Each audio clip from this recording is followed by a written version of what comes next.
Hello and welcome to Console Cowboys. So today we are going to talk about gaining persistence on a physical penetration test. So once we gain access to a facility, we want the ability to walk back in whenever we want.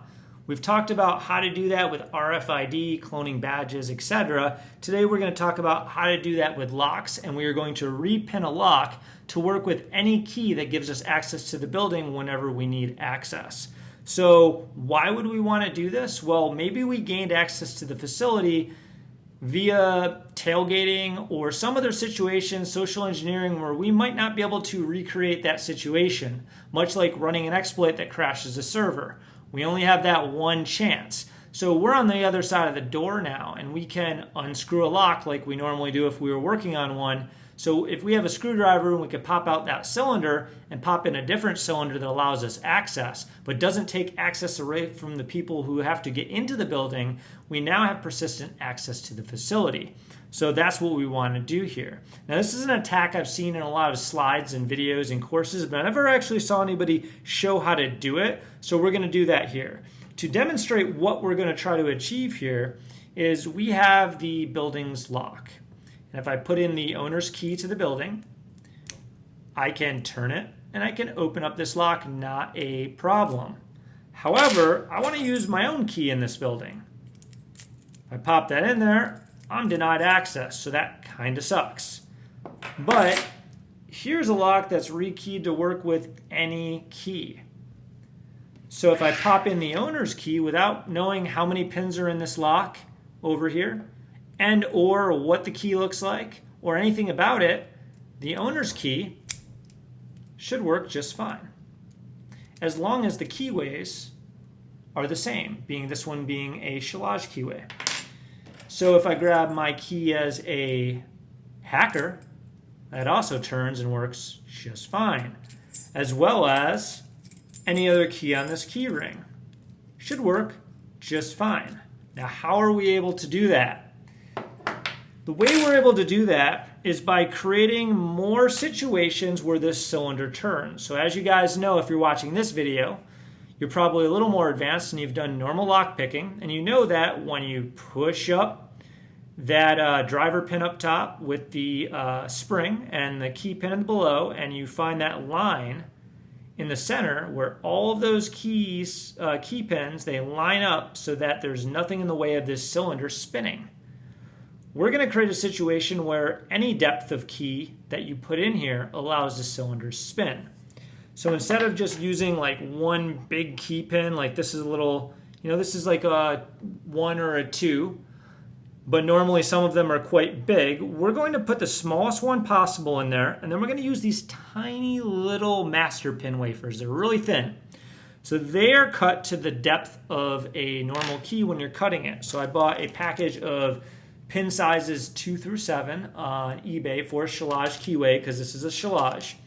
And now I'm able to just stack these up so that if I put keys of different depths there, they all have a different line where the one pin that I'm going to put in here, it'll always reach a place where it will turn, because it will reach one of those pins as the key goes in and the lock will turn.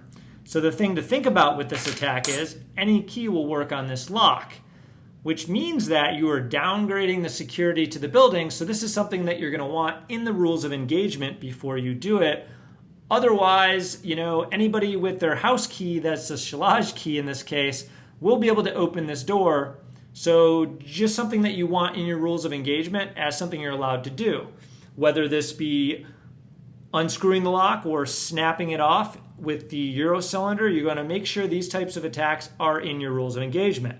With all of that said, let's get into repinning this lock to work like that. So we have our normal key here, which starts with a 3, because the depth of 3, and this is a 1-pin lock. So the key pin here should be a 3. So pop this in here, and I'm going to turn it. And we are going to unscrew the cylinder, and then we're going to replace it with a bunch of wafer pins. So I'm going to grab this little cylinder tool here with a little serrated edges that allows me to push the locking mechanism in. I'm sure you guys have done this before. And just unscrew the back of this. Now, the most important thing to notice, if you haven't done this too often, is there's a lot of little moving parts that you're definitely going to lose if you're not careful, and this is what you don't want to do. So be careful as you're taking this apart. So I have the little pin that locks it as it goes around. Save that, and there's also a little spring in here that if you drop on the floor, you will never, ever, ever see it again.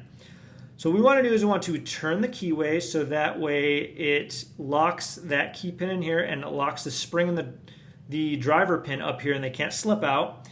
I'm going to grab this guy and push it through so that the long end is facing up where the spring would go down and it will block it from dropping into the chamber. So now we have the driver pin and the spring still up in here, and we have the key pin in here. I can take that out. Now we said that this was a key with a 3 in the beginning, so this should be a size 3 pin. So if we grab this, I'll see if I can figure out how to show this to you on here without screwing it up too bad. I slide this all the way over into this thing that measures it. You should see that it goes to the 3 there. I don't know if you can see that. So this is a size 3 pin, and we are going to replace that with a smaller one. So you got this guy. So if I slide this in here, let me grab.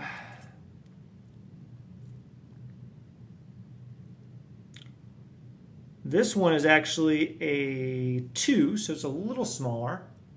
So this should work with anything with the 2 depth or bigger because we're going to stack a bunch of these little pins on top of it. So let's do that. So we're going to grab this shorter pin and we're going to drop it in here. I'm going to pull this key out. And we're going to grab these little wafers like this. So I'm going to stack them until it gets to the top.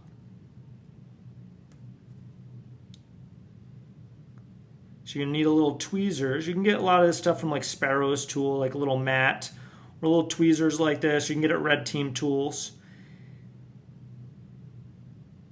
Just going to keep stacking these till it hits the top. And each of these are going to be a different line for the cylinder to turn when I put a key of a different depth in there. So this is what you do when you're doing master pinning systems and you want a bunch of different keys to work for doors. You have the different wafers and you set up the key system so that you can open up certain doors with certain keys, but other keys won't work in those doors, etc. So now I have these up to the top and I have the key pin in there. And we're going to slide this back through, but we're going to slide it through sideways. So that way the metal here is blocking this spring from going down.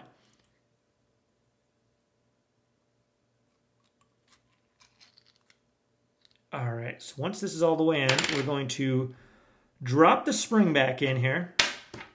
So let's do that, and hopefully I won't lose this sucker. I'm getting better, but I'm usually pretty terrible at putting these things together and taking them apart. All right, so there we go. That was successful so far. Let's screw this back on.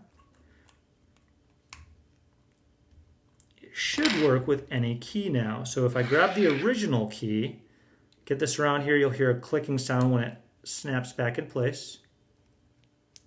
So now it's locked in there. Yeah, it worked. It was a little janky, but it worked. And then if I pop in another one, like this guy, this one still works as well.